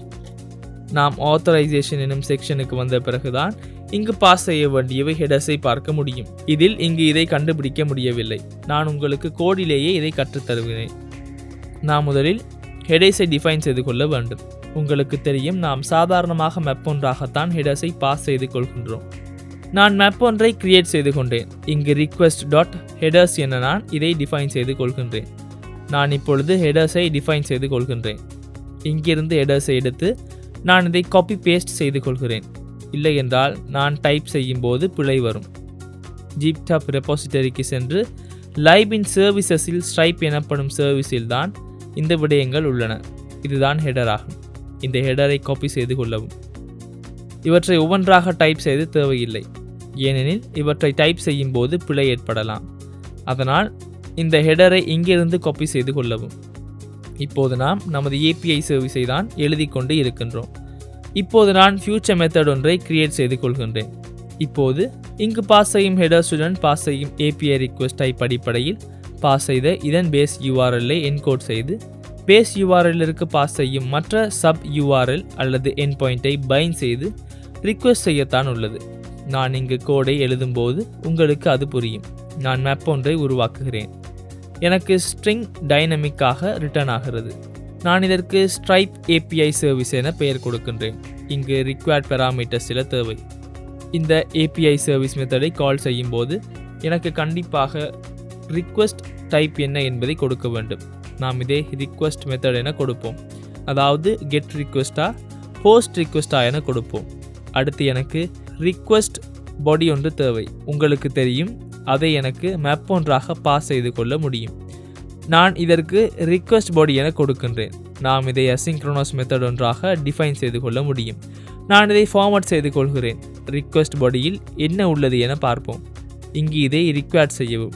நாம் ரிக்வெஸ்ட் மெத்தட் மற்றும் ரிக்வெஸ்ட் செய்ய வேண்டிய டேட்டாவை பாடியாக இங்கு பாஸ் செய்ய வேண்டும். இப்போது நான் முதலில் பேஸ் URL-ஐ உருவாக்க வேண்டும். பேஸ் URL மூலம் நான் ரிக்வெஸ்ட் URL-ஐ உருவாக்க வேண்டும். ஏனெனில் ரிக்வெஸ்ட் URL சில நேரங்களில் https:/v1/create customer என மாற்றலாம். அதனால் உங்களுக்கு அடிக்கடி இவ்வாறு தான் வரும். நாம் இங்கு என் பாயிண்ட்டையும் எடுத்துக்கொள்வோம். கண்டிப்பாக எனக்கு என் பாயிண்ட் ஒன்று வேண்டும். அதனால் நான் இங்கு ரிக்வயர்ட் ஸ்ட்ரிங் என் பாயிண்ட்டையும் வைத்துக் கொள்கிறேன். எனக்கு இது ரிக்வயர்டாக வேண்டும். அதாவது got ரிக்வெஸ்ட் ஒன்று என்றால் இங்கு பாடி ஒன்று இல்லை என்பதால் இது நலபிளாக இருக்கலாம் என சொல்லுகின்றேன். இப்போது இங்கு எனது என் பாயிண்டை பைண்ட் செய்து கொள்ள முடியும்.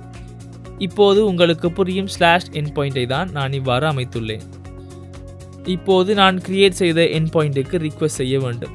கெட் ரிக்வெஸ்ட் என்றால் கெட் ரிக்வெஸ்ட் ஒன்றை அனுப்ப வேண்டும். போஸ்ட் ரிக்வெஸ்ட் என்றால் போஸ்ட் ரிக்வெஸ்ட் ஒன்றை அனுப்ப வேண்டும். அதை நாம் இங்கு API ரிக்வெஸ்ட் டைப்பில் தான் ட்ராக் செய்வோம். அதை நான் இங்கு மெத்தடுக்கு பாஸ் செய்கிறேன். நாம் இப்போது இதையும் சரியாக ட்ராக் செய்து கொள்ள முடியும். இப்போது எமக்கு மீதமுள்ளவற்றையும் செய்ய முடியும். நான் இங்கு ட்ரை கேட்ச் பிளாக் ஒன்றை கொடுக்கின்றேன்.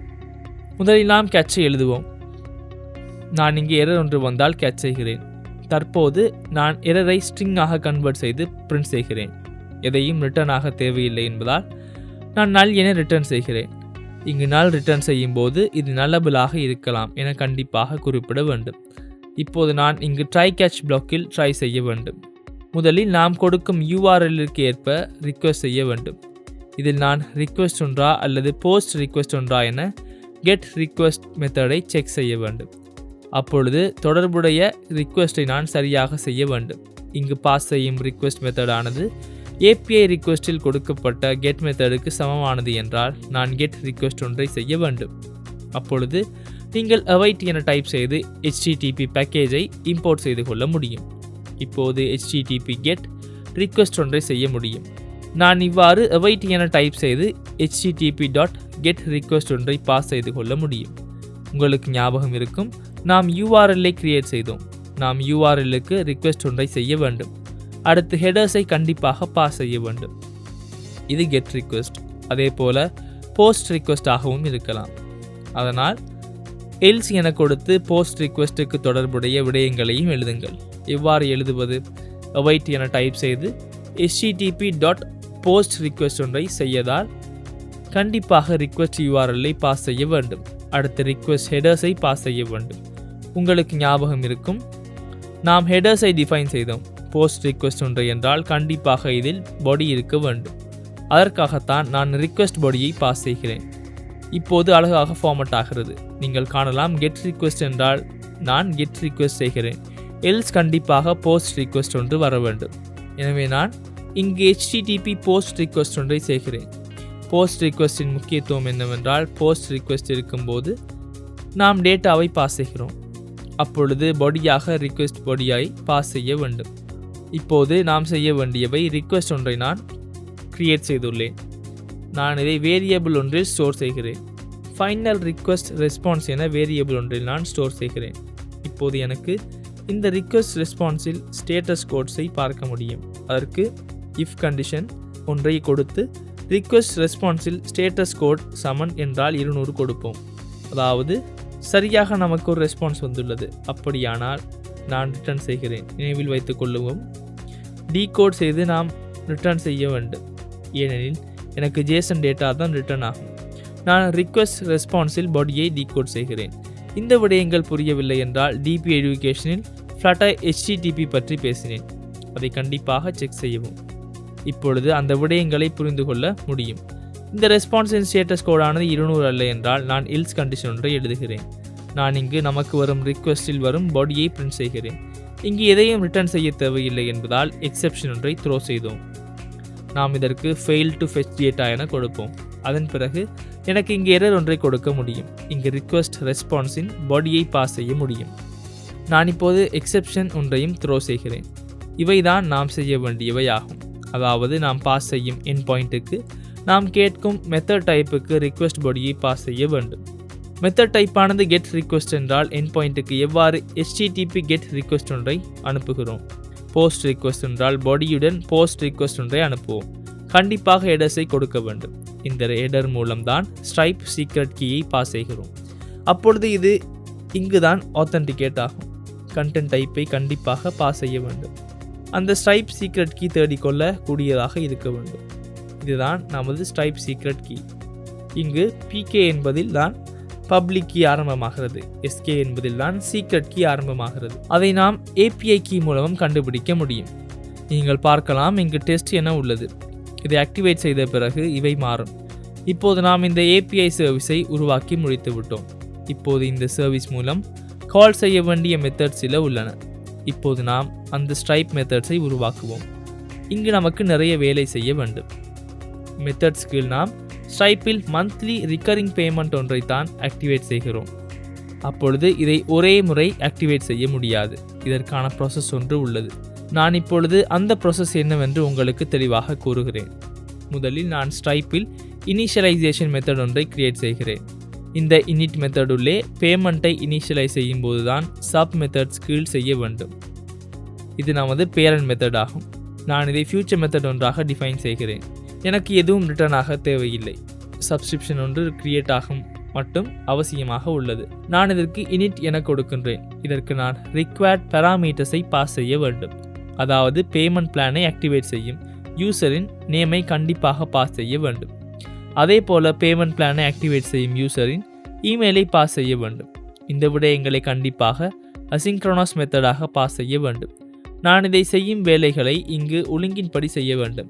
சப்ஸ்கிரிப்ஷன் ஒன்றை ஆக்டிவேட் செய்யும் போது சப்ஸ்கிரிப்ஷனை ஆக்டிவேட் செய்யும் நபரை கஸ்டமராக ரெஜிஸ்டர் செய்ய வேண்டும். அதைத்தான் முதலில் செய்ய வேண்டும். நான் கிரியேட் கஸ்டமர் என கமெண்ட் ஒன்றை கொடுக்கின்றேன். அதாவது நமது சர்வீஸை பை செய்யும் புதிய கஸ்டமர் ஒருவரை நான் இவ்வாறு உருவாக்குகிறேன். நான் கஸ்டமர் ஒன்றை கிரியேட் செய்ய மெத்தட் ஒன்றை கீழே கிரியேட் செய்கிறேன். நீங்கள் டாக்குமெண்டேஷனுக்கு சென்றால் இந்த விடயங்களை தேடிக்கொள்ள முடியும். நான் இங்கு ஸ்ட்ரைப் கிரியேட் கஸ்டமர் API என கொடுக்கவும். அதற்கு பிறகு நீங்கள் டாக்குமெண்டேஷனுக்கு செல்ல முடியும். இங்கு அனைத்து விடயங்களையும் தேடிக்கொள்ள முடியும். நான் இப்போது கிரியேட் கஸ்டமர் என என் பாயிண்டில் உள்ளோம். நீங்கள் காணலாம் நாம் ரிக்வெஸ்ட் செய்ய வேண்டிய என் பாயிண்ட் உள்ளது. இங்கு V1 கஸ்டமர்ஸ் என்ற என் பாயிண்ட்டுக்கு தான் நாம் ரிக்வெஸ்ட்டை அனுப்ப வேண்டும். அதற்கு பிறகு கஸ்டமர் நேம் மற்றும் இமெயிலை பாஸ் செய்ய முடியும். அதற்கு பிறகு எனக்கு கஸ்டமர் ID ஒன்று ரிட்டர்ன் ஆகும். இந்த அனைத்து விடயங்களும் தெளிவாக இந்த ஸ்ட்ரைப் டாக்குமெண்டேஷனில் உள்ளது. அதனால் நீங்கள் கண்டிப்பாக அந்த விடயங்களையும் ரெஃபர் செய்ய வேண்டும். நாம் மீண்டும் நமது கோடுக்கு செல்வோம். இப்போது நாம் கஸ்டமர் ஒருவரைத்தான் கிரியேட் செய்ய இருக்கின்றோம். இங்கு பல விடயங்கள் செய்ய வேண்டியது இல்லை. நான் இங்கு ஃபியூச்சர் மெத்தட் ஒன்றை கிரியேட் செய்கிறேன். நான் இங்கு கஸ்டமர் டீட்டெயில்ஸை பெறுகிறேன். நான் ஸ்ட்ரிங் டு டைனமிக் மேப் ஒன்றை கிரியேட் செய்கிறேன். இது நலபலாக இருக்கலாம். கஸ்டமர் ஒருவரை கிரியேட் செய்யும் போது கிரியேட் செய்யும் கஸ்டமரின் இமெயில் மற்றும் பாஸ்வேர்டை பாஸ் செய்ய முடியும். அதனால் நான் இங்கு இதற்கு ரிக்வயர்ட் ஸ்ட்ரிங் இமெயில் மற்றும் ரிக்வயர்ட் ஸ்ட்ரிங் நேமை பாஸ் செய்கிறேன். இப்போது எனக்கு இந்த கஸ்டமரை உருவாக்க முடியும். await என டைப் செய்து API சர்வீஸ் மூலம்தான் இங்கு இந்த வேலை செய்ய வேண்டும். உங்களுக்கு ஞாபகம் இருக்கும், நாம் ஸ்ட்ரைப் API சர்வீஸ் ஒன்றை கிரியேட் செய்தோம். இந்த API சர்வீஸிற்கு நாம் சில விடயங்களை பாஸ் செய்ய வேண்டும். நாம் கஸ்டமர் ஒருவரை கிரியேட் செய்யும் போது போஸ்ட் ரிக்வெஸ்ட் ஒன்றை அனுப்ப வேண்டும்.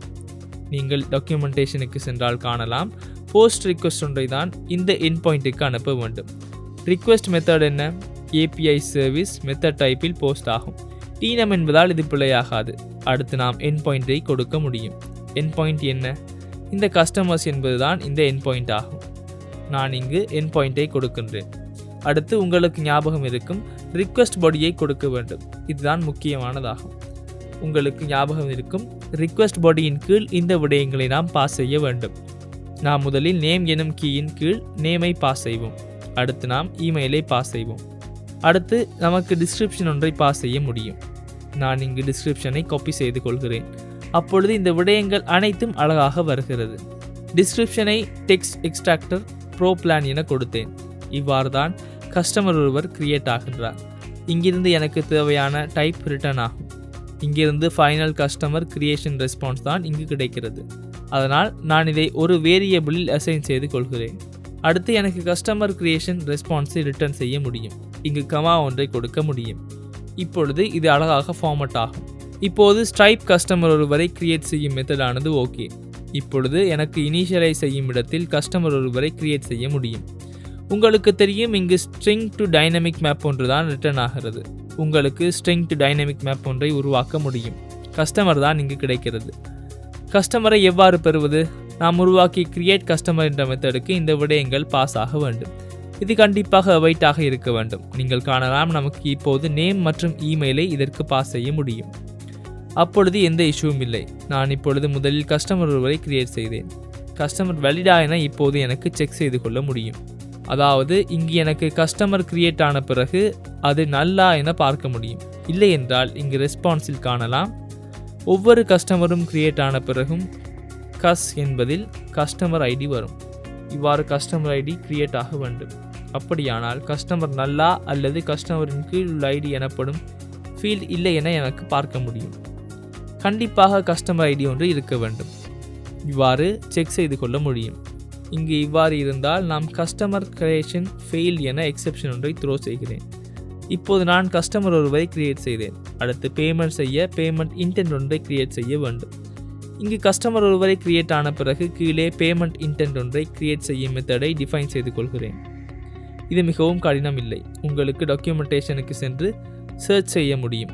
நமக்கு இங்கு பேமெண்ட் இன்டென்ட் என சர்ச் செய்து பேமெண்ட் இன்டென்ட் ஆப்ஜெக்ட்டுக்கு சென்று பார்க்க முடியும். அல்லது நமக்கு ஸ்ட்ரைப் கிரியேட் பேமெண்ட் இன்டென்ட் என சர்ச் செய்ய முடியும். பேமெண்ட் இன்டென்ட்ஸ் APIக்கு செல்லவும். இங்கு நாம் இன்டென்ட் ஒன்றை செட்டப் செய்து இடத்திற்கு செல்ல வேண்டும். நீங்கள் காணலாம், நாம் ரிக்வெஸ்ட் செய்ய வேண்டிய URL தான் இந்த செட்டப் இன்டென்ட்ஸ் ஆகும். நாம் இன்னும் கோடுக்கு சென்று இந்த மெத்தடை எழுதி கொள்வோம். அப்பொழுது உங்களுக்கு இது புரியும். இங்கு எனக்கு ரிட்டர்ன் ஆவது முன்பு ரிட்டர்ன் ஆன டைப் ஆகும். நான் இங்கு கிரியேட் பேமெண்ட் இன்டென்ட் என கொடுக்கின்றேன். இதற்கு கண்டிப்பாக பேமெண்ட் இன்டென்ட் ஒன்று கிரியேட் ஆவதற்கு முன்பு கஸ்டமர் ஐடி இருக்க வேண்டும். அதனால் நான் இதை ரிக்வயர்ட் பெராமீட்டராக கொடுக்கின்றேன். கஸ்டமர் ஐடி இருந்தால் உங்களுக்கு பேமெண்ட் இன்டென்ட் ஒன்றை கிரியேட் செய்ய முடியும். நாம் கிரியேட் செய்த ஸ்ட்ரைப் API சர்வீஸுக்கு கண்டிப்பாக API போஸ்ட் ரிக்வெஸ்ட் ஒன்றை அனுப்ப முடியும். அடுத்து எண்ட் பாயிண்ட் ஆகும். உங்களுக்கு நினைவிருக்கலாம், நாம் முன்பு காப்பி செய்து கொண்டோம். இங்கு வந்தால் நீங்கள் பார்க்க முடியும், செட்டப் இன்டென்ட்ஸ் எனும் எண்ட் பாயிண்ட்டுக்கு தான் நாம் அனுப்ப வேண்டியது. போஸ்ட் ரிக்வெஸ்ட் என்றால் நீங்கள் புரிந்து கொள்ள வேண்டும், கண்டிப்பாக நாம் இங்கு பாடி ஒன்றை பாஸ் செய்ய வேண்டும். நான் இங்கு ரிக்வெஸ்டில் பாடியை பாஸ் செய்கிறேன். இங்கிருந்து ரிக்வெஸ்ட் பாடிக்கு பாஸ் செய்ய வேண்டியது கஸ்டமர் ஐடி மற்றும் ஆட்டோமேட்டிக் பேமெண்ட் மெத்தடை எனேபிள் செய்ய வேண்டும் என்று கூற வேண்டும். ஏனெனில் நான் மந்த்லி ரிக்கரிங் பேமெண்ட் ஒன்றை செட்டப் செய்கிறேன். அதனால் இங்கு ஆட்டோமேட்டிக் பேமெண்ட் ஆனது கண்டிப்பாக எனேபிள் செய்ய வேண்டும். அடுத்து இங்கு பேமெண்ட் இன்டென்ட் கிரியேஷன் ரெஸ்பான்ஸ் ஒன்று ரிட்டர்ன் ஆகும். நான் இதை இங்கு ஸ்டோர் செய்கிறேன். நான் ஃபுல்லி பேமெண்ட் இன்டென்ட் கிரியேஷன் ரெஸ்பான்ஸை ரிட்டர்ன் செய்ய முடியும். இப்போது நாம் பேமெண்ட் இன்டென்ட் ஒன்றை கிரியேட் செய்ய வேண்டிய மெத்தடை செட்டப் செய்துவிட்டோம். சரி, இப்போது பேமெண்ட் இன்டென்ட் கிரியேட் செய்யும் இடத்தில் இந்த மெத்தடை கால் செய்ய முடியும். ஏனெனில் முதலில் நான் ஸ்ட்ரைப் கஸ்டமர் ஒருவரை கிரியேட் செய்ய வேண்டும். அதற்கு பிறகு கஸ்டமர் வேலிடாக இருந்தால் எனக்கு பேமெண்ட் இன்டென்ட் ஒன்றை கிரியேட் செய்ய முடியும். இப்போது நாம் பேமெண்ட் இன்டென்ட் ஒன்றை கிரியேட் செய்யலாம். உங்களுக்கு தெரியும், இங்கு ரிட்டர்ன் ஆகுவது அந்த டைப் தான். இங்கு நாம் பேமெண்ட் இன்டென்ட் சமன் அவைட் கிரியேட் பேமெண்ட் இன்டென்ட் என கொடுப்போம். நீங்கள் காணலாம், கஸ்டமர் ஐடியை பாஸ் செய்ய வேண்டும். நான் இங்கு இதை க்ளோஸ் செய்கிறேன். இங்கு இந்த பேமெண்ட் இன்டென்ட்டை கிரியேட் செய்யும் போது கஸ்டமர் ஐடியை பாஸ் செய்ய வேண்டும். ஏனெனில் எனக்கு ஏற்கனவே கஸ்டமர் உள்ளார், கஸ்டமரின் ஐடி தான் பாஸ் செய்ய வேண்டும். இப்போது எனக்கு பேமெண்ட் இன்டென்ட்டை செக் செய்ய முடியும், முன்பு போலவே தான். நான் இங்கு பேமெண்ட் இன்டென்ட் ஆனது நல்லா என்று செக் செய்கிறோம். நல் இல்லை என்றால் உங்களுக்கு தெரியும், இந்த பேமெண்ட் இன்டென்ட் மூலம் கிளையண்ட் சீக்ரெட் ஆனது ரிட்டர்ன் ஆகும். இந்த கிளையண்ட் சீக்ரெட் எனக்கு மிக முக்கியமான ஒரு விடயம். அதனால் எனக்கு பேமெண்ட் இன்டென்ட்டில் ரிட்டர்ன் ஆகும் கிளையண்ட் சீக்ரெட் ஆனது நல்லா என பார்க்க முடியும். இந்த இரண்டில் ஒன்று கூட ட்ரூவாக இருந்தால் நான் இங்கு கண்டிப்பாக பிரேக் செய்ய வேண்டும். நான் இங்கு fall to create payment intend என எக்ஸெப்ஷன் ஒன்றை த்ரோ செய்கிறேன். இப்போது மிகவும் சேஃப் கோட் ஒன்றை நாம் எழுதி கொண்டு இருக்கிறோம். முதலில் நான் கஸ்டமர் ஒருவரை கிரியேட் செய்தேன். அதற்கு பிறகு கஸ்டமருக்கு தொடர்புடைய பேமெண்ட் இன்டென்ட் ஒன்றை கிரியேட் செய்தேன். இப்போது எனக்கு கஸ்டமரின் கிரெடிட் கார்டை லிங்க் செய்ய வேண்டும். நான் இங்கு கீழே வந்து கஸ்டமரின் கிரெடிட் கார்டை லிங்க் செய்யும் மெத்தடை உருவாக்கி கொள்கிறேன். இந்த அனைத்து மெத்தட்ஸும் மிகவும் இலகுவானவை, மிகவும் கடினமான விடயம் இல்லை. எனக்கு எதுவும் ரிட்டர்ன் ஆக தேவையில்லை என்பதால் வாய்ட் என கொடுத்து கிரியேட் கிரெடிட் கார்டு என கொடுக்கின்றேன். முதலில் நாம் இவற்றை ரிக்வயர்ட் கொடுப்போம். அப்பொழுது எனக்கு பிழை ஏற்படாது. எனக்கு கஸ்டமர் ஐடி மற்றும் சீக்ரெட் தேவை. ஏனெனில் எனக்கு சீக்ரெட் ஆனது ரிட்டர்ன் ஆகும். உங்களுக்கு ஞாபகம் இருக்கும், பேமெண்ட் இன்டென்ட் ஒன்றை கிரியேட் செய்யும் போது கிளையண்ட் சீக்ரெட் எனக்கு ரிட்டர்ன் ஆகும். நாம் இதையும் பாஸ் செய்வோம். required டாட் ஸ்ட்ரிங் என டைப் செய்து நான் இங்கு கிளையண்ட் சீக்ரெட் என கொடுக்கின்றேன். இங்கும் நீங்கள் ஸ்ட்ரைப் டாட் இன்ஸ்டன்ஸ் ஒன்றை கிரியேட் செய்ய வேண்டும். இன்ஸ்டன்ஸில் init பேமெண்ட் ஷீட் என ஒன்று உள்ளது. பேமெண்ட் ஷீட் ஒன்றை இனிஷியலைஸ் செய்யும் போது நீங்கள் காணலாம், பேமெண்ட் ஷீட் பெராமீட்டர்ஸை பாஸ் செய்ய வேண்டும். இங்கு பாஸ் செய்ய வேண்டியது செட்டப் பேமெண்ட் ஷீட் பெராமீட்டர்ஸ் எனப்படும் டைப்பின் பெராமீட்டர்ஸை ஆகும். நான் இவற்றை கமாஸ் கொடுத்து பிரிக்கின்றேன். அப்பொழுது எமக்கு இதை எளிதாக பார்க்க முடியும். இப்போது நான் இதற்கு தொடர்புடைய பெராமீட்டர்ஸை பாஸ் செய்கிறேன். நான் இந்த பெராமீட்டர்ஸை காப்பி பேஸ்ட் செய்கிறேன். நீங்கள் ஜிட்ஹப்பில் இருந்து இந்த கோடை தேடிக்கொள்ள முடியும். முதலில் நாம் ஸ்ட்ரைப்பில் கிரியேட் ஆகும் பட்டன் லேபிளை காட்ட வேண்டும். நான் உங்களுக்கு இமேஜை காட்டுகிறேன். இவ்வாறு அந்த பட்டனில் உள்ள டீட்டெயிலை நீங்கள் காட்ட வேண்டும். அதையே தான் நாம் பிரைமரி பட்டன் லேபிள் மூலம் வழங்குகிறோம். அடுத்து தீமை லைட் அல்லது டார்க் என செட் செய்ய முடியும். அடுத்து மெர்ச்சன்ட் டிஸ்பிளே நேமை டெக்ஸ்ட் எக்ஸ்ட்ராக்டர் ப்ரோ பிளான் என இங்கு டிஸ்பிளே ஆகும். இங்கு டிஸ்பிளே ஆகவில்லை தானே, நாம் இதையும் சரி செய்து கொள்வோம். அடுத்து கஸ்டமர் ஐடி மற்றும் கிளையண்ட் சீக்ரெட்டை இதற்கு பாஸ் செய்ய வேண்டும். மெர்ச்சன்ட் டிஸ்பிளே நேம் என்பது டிஃபால்ட்டாக கிரியேட் ஆகும். பேமெண்ட் ஃபார்மில் மொபைலில் டிஃபால்ட்டாக வராது என நான் நினைக்கின்றேன். நாம் இப்போது பேமெண்ட் ஷீட் ஒன்றை இனிஷியலைஸ் செய்து கொண்டோம். அடுத்து நான் அவைட் ஆகி ஸ்ட்ரைப்பில் மீண்டும் இன்ஸ்டன்ஸ் ஒன்றை கிரியேட் செய்ய முடியும். இதில் ப்ரெசன்ட் பேமெண்ட் ஷீட் என உள்ளது. நான் இவ்வாறு பேமெண்ட் ஷீட்டை இனிஷியலைஸ் செய்து கொண்டேன். அதற்கு பிறகு அவைட் ஆகி ப்ரெசன்ட் பேமெண்ட் ஷீட் என இன்ஸ்டன்ஸ் ஒன்றை கிரியேட் செய்து கொண்டேன். அப்பொழுது இந்த ப்ரெசன்ட் பேமெண்ட் ஷீட் என்ற மெத்தட் மூலம் இந்த ஷீட் டிஸ்பிளே ஆகும். இங்கு அந்த ஷீட்டை கிரியேட் செய்வதுதான் நடைபெறும். அடுத்து நாம் அந்த மெத்தடை கிரியேட் பேமெண்ட் ஷீட் என கொடுக்கலாம். அதில் எந்த இஷ்யூவும் இல்லை. இப்போது நாம் இனிட் மெத்தடுக்கு வருவோம். நமது இனிட் மெத்தடில் நீங்கள் காணலாம் கிரியேட் கிரெடிட் கார்டு எனப்படும் மெத்தடை நாம் உருவாக்கியுள்ளோம். நாம் அதை இப்போது இங்கு ரன் செய்யலாம். அப்படியானால் உங்களுக்கு அவைட் கிரியேட் கிரெடிட் கார்டு எனும் இதற்கு கஸ்டமர் ஐடியை பாஸ் செய்ய முடியும். கஸ்டமர் ஐடி இங்கிருந்து பெற முடியும். அதற்கு பிறகு பேமெண்ட் இன்டெண்டில் இருந்து கிளையண்ட் சீக்ரெட்டை பெற முடியும். அடுத்து கஸ்டமர் பேமெண்ட் மெத்தட்ஸை பெற மெத்தட் ஒன்றை கிரியேட் செய்ய வேண்டும். நாம் அதையும் கீழே கிரியேட் செய்வோம். இந்த ஸ்ட்ரைப் பேமெண்ட் ஒன்றை கிரியேட் செய்ய மெத்தட்ஸ் ஒரு ஒழுங்கில் உள்ளது என நான் கூறினேன். அடுத்த ஸ்டெப்பாக கஸ்டமர் பேமெண்ட் மெத்தடை எடுக்க வேண்டும். அதாவது இங்கு ஃபார்ம் ஆனது கிரியேட் ஆன பிறகு கஸ்டமரின் பேமெண்ட் டீட்டெயில்ஸை நாம் பெற வேண்டும். Card number, CVC, expiration date, zip code போன்ற விடயங்களை பெற வேண்டும். அந்த டீட்டெயில்ஸை பெற மெத்தடைத்தான் நான் இப்போது உருவாக்குகிறேன். இந்த மெத்தடின் கீழ் ரிட்டர்ன் ஆகுவது ஃபியூச்சர் மேப் ஒன்றாகும். மேப்பானது ஸ்ட்ரிங் டைனமிக் நலபிளாகவும் இருக்கலாம். நான் இங்கு கெட் கஸ்டமர் பேமெண்ட் மெத்தட்ஸ் என கொடுக்கின்றேன். இதற்கு கண்டிப்பாக ரிக்வயர்ட் பெராமீட்டர் ஒன்றை பாஸ் செய்ய வேண்டும். கண்டிப்பாக கஸ்டமர் ஐடியை பாஸ் செய்ய வேண்டும். கஸ்டமர் ஐடி இருந்தால் மட்டுமே போதும். எனக்கு இந்த வேலை செய்ய முடியும். இப்போது நான் இங்கு மீண்டும் ஸ்ட்ரைப் API சர்வீஸை யூஸ் செய்ய வேண்டும். நாம் இங்கு கெட் ரிக்வெஸ்ட் ஒன்றை செய்யலாம். நமக்கு போஸ்ட் ரிக்வெஸ்ட் ஒன்று தேவையில்லை. உங்களுக்கு தெரியும், கெட் ரிக்வெஸ்ட்டுக்கு பாடி ஒன்று அவசியம் இல்லை. நமக்கு தேவையானது எண்ட் பாயிண்ட் ஆகும். நான் இங்கு எண்ட் பாயிண்ட்டை இவ்வாறு கொடுக்கின்றேன். இவ்வாறு நீங்கள் இந்த எண்ட் பாயிண்ட்டுக்கு தான் ரிக்வெஸ்ட் செய்ய வேண்டும். கஸ்டமர் ஐடியின் கீழ் உள்ள பேமெண்ட் மெத்தட்ஸ் என்ற எண்ட் பாயிண்ட்டுக்கு தான் கெட் ரிக்வெஸ்ட் ஒன்றை செய்ய வேண்டும். இப்போது இங்கிருந்து எனக்கு கஸ்டமர் பேமெண்ட் மெத்தட்ஸ் ரெஸ்பான்ஸ் ஆனது ரிட்டர்ன் ஆகிறது. இப்போது நாம் இங்கு மெத்தட் ஒன்றை கிரியேட் செய்துள்ளோம். நாம் இப்போது இனிட் மெத்தடில் பேமெண்ட் கார்டை பெற வேண்டும். உங்களுக்கு புரிகிறதாக இருக்கும். இங்கு ஒரு ஒழுங்கு உள்ளது. நாம் தேவையானதை ஒரே நேரத்தில் செய்ய முடியாது. இதற்கு ஒரு ஒழுங்குள்ளது. அந்த விடயங்களை நாம் சரியாக செய்ய வேண்டும். முதலில் நான் இதை மேப்பாகத்தான் எடுக்கின்றேன். நான் இந்த வேரியபிள் நேமை நான் கஸ்டமர் பேமெண்ட் மெத்தட்ஸ் என கொடுக்கின்றேன். நீங்கள் அவைட் என டைப் செய்து கெட் ரிக்வெஸ்ட் பேமெண்ட் மெத்தட்ஸுக்கு கஸ்டமர் ஐடியை பாஸ் செய்கிறேன். கஸ்டமர் ஐடியை இங்கிருந்து காப்பி செய்து கொள்ளலாம். இதை பிழைத்து கொள்ள வேண்டாம். இந்த கீஸை சரியாக பாஸ் செய்ய வேண்டும். கஸ்டமர் ஐடியை மட்டும் நான் பாஸ் செய்ய வேண்டும். கஸ்டமர் ஐடியை பாஸ் செய்த பிறகு இந்த கஸ்டமர் பேமெண்ட் மெத்தட்ஸ் ஆனது நல்லா, கஸ்டமர் பேமெண்ட் மெத்தட்ஸில் உள்ள டேட்டா நல்லா என இங்கு செக் செய்ய முடியும். நல்லாக இருந்தால் நான் இவ்வாறு எக்ஸெப்ஷன் ஒன்றை த்ரோ செய்கிறேன். ஃபைனலி எனக்கு இந்த அனைத்து விடயங்களையும் கிரியேட் செய்த பிறகு சப்ஸ்கிரிப்ஷனை கிரியேட் செய்ய முடியும். நான் டாக்குமெண்டேஷனுக்கு சென்று காட்டுவேன். நாம் இப்போது ஸ்ட்ரைப் கிரியேட் சப்ஸ்கிரிப்ஷன் API தான் யூஸ் செய்கிறோம். நான் இங்கு கேர்ள் ரிக்வெஸ்ட் இல்லாமல் Node.js ஒன்றை கொடுத்தால் நீங்கள் காணலாம், இங்கு நாம் கண்டிப்பாக கஸ்டமர் ஐடி மற்றும் ப்ரைஸ் ஐடியை பாஸ் செய்ய வேண்டும். இந்த ப்ரைஸ் ஐடி என்றால் என்னவென்று நான் விளக்குகிறேன். முதலில் நாம் இந்த மெத்தடை கன்ஃபிகர் செய்யலாம். நாம் நமது கோடுக்கு செல்வோம். இப்போது நாம் சப்ஸ்கிரிப்ஷன் ஒன்றை கிரியேட் செய்ய வேண்டும். நான் முதலில் ஃபியூச்சர் மெத்தட் ஒன்றை கிரியேட் செய்கிறேன். ஸ்ட்ரிங் டு டைனமிக் டைப் தான் ரிட்டர்ன் ஆகும். நீங்கள் காணலாம், மேப்பாகத்தான் டேட்டா ரிட்டர்ன் ஆகும். நான் இங்கு கிரியேட் சப்ஸ்கிரிப்ஷன் என கொடுக்கின்றேன். உங்களுக்கு நினைவிருக்கும், இதற்கு நான் வேல்யூ சில பாஸ் செய்ய வேண்டும். கஸ்டமர் ஐடி கண்டிப்பாக வேண்டும். அடுத்து பேமெண்ட் ஐடியை கண்டிப்பாக பாஸ் செய்ய வேண்டும். இதை ரிக்வயர்டாக பாஸ் செய்வோம். உங்களுக்கு நினைவிருக்கும், நாம் பேமெண்ட் மெத்தட் ஒன்றை ஆக்டிவேட் செய்த போது பேமெண்ட் ஐடி பெற்றோம். அந்த மெத்தட் மூலம் எனக்கு பேமெண்ட் ஐடியை எடுக்க முடியும். நான் இங்கு கூற வேண்டியது, இந்த ஸ்ட்ரைப் பேமெண்ட் மெத்தடை செட்டப் செய்ய ப்ராசஸை பல்வேறு வழிகளில் செய்யலாம். நான் இதை ஒரு முறையை மட்டுமே விளக்குகிறேன். இப்போது நான் ஸ்ட்ரைப் API சர்வீஸ் மூலம் கால் செய்கிறேன். மெத்தட் கண்டிப்பாக போஸ்ட் ரிக்வெஸ்டாகவே இருக்கும். உங்களுக்கு நினைவிருக்கும், எண்ட் பாயிண்டாக சப்ஸ்கிரிப்ஷன்ஸ் எனப்படும் எண்ட் பாயிண்ட்டுக்கு தான் ரிக்வெஸ்ட் அனுப்பப்படுகிறது. அடுத்து உங்களுக்கு தெரியும், கண்டிப்பாக பாடியை பாஸ் செய்ய வேண்டும்.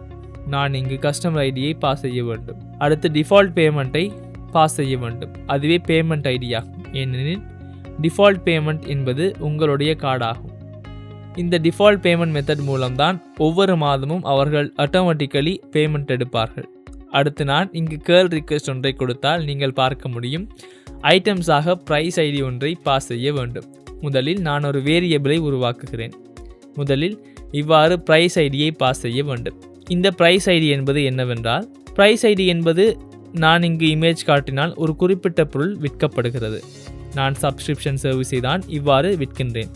அதன் ப்ரைஸ் ஆனது $4.99 ஆகும். அந்த ப்ரைஸ் உடைய பொருளை நாம் உருவாக்க வேண்டும். ஸ்ட்ரைப்புக்கு சென்று நாம் ப்ராடக்ட் ஒன்றை கிரியேட் செய்ய வேண்டும். அப்பொழுது அந்த ப்ராடக்ட் தான் நாம் இங்கு ஸ்ட்ரைப் மூலம் விற்கப் போகின்றோம்.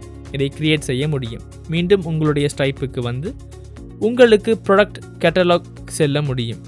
ப்ராடக்ட் கேட்டலாக்கிற்கு சென்ற பிறகு உங்களுக்கு இங்கு ஆட் ப்ராடக்ட் எனும் இடத்தில் ப்ராடக்டை ஆட் செய்ய முடியும். இப்போது நாம் ஆட் செய்வது ப்ராடக்ட் ஆகும். அதாவது நமது ப்ரீமியம் பிளானில் நாம் விற்கும் ப்ராடக்ட் ஆகும். நாம் இங்கு டெக்ஸ்ட் எக்ஸ்ட்ராக்ஷன் ப்ரோ என கொடுப்போம். அடுத்து டிஸ்கிரிப்ஷனையும் டெக்ஸ்ட் எக்ஸ்ட்ராக்ஷன் ப்ரோ பிளான் என கொடுக்கலாம். அடுத்து உங்களுக்கு இமேஜ் வேண்டுமென்றால் அப்லோட் செய்யலாம். இங்கு கண்டிப்பாக ஆன் ஆஃபா அல்லது ரிக்கரிங்கா என தேர்வு செய்ய வேண்டும். ஆன் ஆஃப் என்றால் இது ஒரு முறை தான் எடுக்கும். ரிக்கரிங் என்றால் இது மந்த்லி ரிக்கரிங் பேமெண்ட் ஒன்றை எடுக்கும். ரிக்கரிங்கை நீங்கள் மந்த்லியா, டெய்லியா, வீக்லியா என செட்டப் செய்யலாம். கஷ்டமாக இருந்தாலும் நீங்கள் செட்டப் செய்யலாம். அடுத்து ப்ரைஸை ஆட் செய்வோம். இவ்வாறு கரன்சியை நீங்கள் செலக்ட் செய்யலாம். அடுத்து இந்த விடயங்களை இப்படியே வைத்து கொள்ள வேண்டும். நீங்கள் காணலாம், யூனிட் குவான்டிட்டியை நாம் ஒன்றுதான் விற்கின்றோம். இந்த விடயங்களை வைத்துக்கொண்டு நான் இங்கு ப்ராடக்டை ஆட் செய்கின்றேன். நீங்கள் காணலாம், ப்ராடக்டை ஆட் செய்து கொண்டோம். நீங்கள் காணலாம், நான் இங்கு 2 ஆட் செய்து வைத்துள்ளேன். இதுதான் டெஸ்ட் செய்யும் போது யூஸ் செய்து கொண்டதாகும். இது நாம் ஆட் செய்து கொண்ட டெக்ஸ்ட் எக்ஸ்ட்ராக்ஷன் ப்ரோ என்ற ப்ராடக்ட் ஆகும். இதனுள்ளே சென்ற பிறகு உங்களுக்கு இந்த ப்ராடக்டின் ப்ரைஸ் ஐடியை பெற முடியும். ஆனால் எனக்கு ப்ராடக்ட் ஐடி தேவையில்லை. ப்ரைஸ் ஐடி தான் எனக்கு தேவை. உங்களுக்கு இந்த ப்ரைஸ் ஐடியை உருவாக்கி இந்த ரிக்வெஸ்டுடன் பாஸ் செய்ய முடியும். அப்பொழுது நாம் உருவாக்கிய இந்த ப்ராடக்டின் ப்ரைஸுக்கு தான் சப்ஸ்கிரிப்ஷன் ஆனது கிரியேட் ஆகும். நீங்களும் கண்டிப்பாக இவ்வாறு ப்ரைஸ் ஐடியை கொடுக்க வேண்டும். அது அவ்வளவு சீக்ரெட்டாக இருக்க தேவையில்லை. இப்போது இங்கு சப்ஸ்கிரிப்ஷன் கிரியேட் ரெஸ்பான்ஸ் ஒன்று தான் ரிட்டர்ன் ஆகும். நான் இதை இங்கு இவ்வாறு கொடுத்து இதை இவ்வாறு ரிட்டர்ன் செய்கிறேன். இப்போது நாம் சப்ஸ்கிரிப்ஷன் ஒன்றை கிரியேட் செய்ய வேண்டும். நாம் இப்போது நமக்கு அதை செய்ய முடியும். நான் இங்கு மேலே செல்கிறேன். நான் இவ்வாறு சப்ஸ்கிரிப்ஷன் கோடை இங்கு காப்பி செய்து உங்களுக்கு இதை ரன் செய்து காட்டுகிறேன். இங்கு நீங்கள் காணலாம், சப்ஸ்கிரிப்ஷன் இனிஷியலைஸ் செய்யப்படுகிறது. நான் மீண்டும் கிரியேட் சப்ஸ்கிரிப்ஷனை கொடுக்கின்றேன். நீங்கள் காணலாம், கஸ்டமர் ஐடியை பாஸ் செய்ய வேண்டும். நீங்கள் இங்கிருந்து கஸ்டமர் ஐடியை எடுக்க முடியும். அடுத்து பேமெண்ட் ஐடி எடுக்க முடியும். இங்கு கஸ்டமர் பேமெண்ட் மெத்தட்ஸ் மூலம்தான் பேமெண்ட் ஐடியானது ரிட்டர்ன் ஆகும். இதன் டேட்டாவிற்கு செல்ல வேண்டும். டேட்டாவில் உள்ள முதல் ஆப்ஜெக்டிற்கு செல்ல வேண்டும். அந்த ஆப்ஜெக்டின் உள்ளே தான் ஐடி உள்ளது. இதனை சரியாக கொடுக்க வேண்டும். இல்லை என்றால் இங்கு இஷ்யூ வர முடியும். நமது கோடை மீண்டும் பார்க்கவும். இங்கு நீங்கள் காணலாம், கஸ்டமர் பேமெண்ட் மெத்தட்ஸுக்கு செல்ல வேண்டும். பேமெண்ட் மெத்தட்ஸில் உள்ள டேட்டா என்பதற்கு உள்ளே செல்ல வேண்டும். அதில் முதலாவது ஆப்ஜெக்டிற்கு உள்ளே செல்ல வேண்டும். அதிலிருந்து தான் ஐடியை பெற வேண்டும்.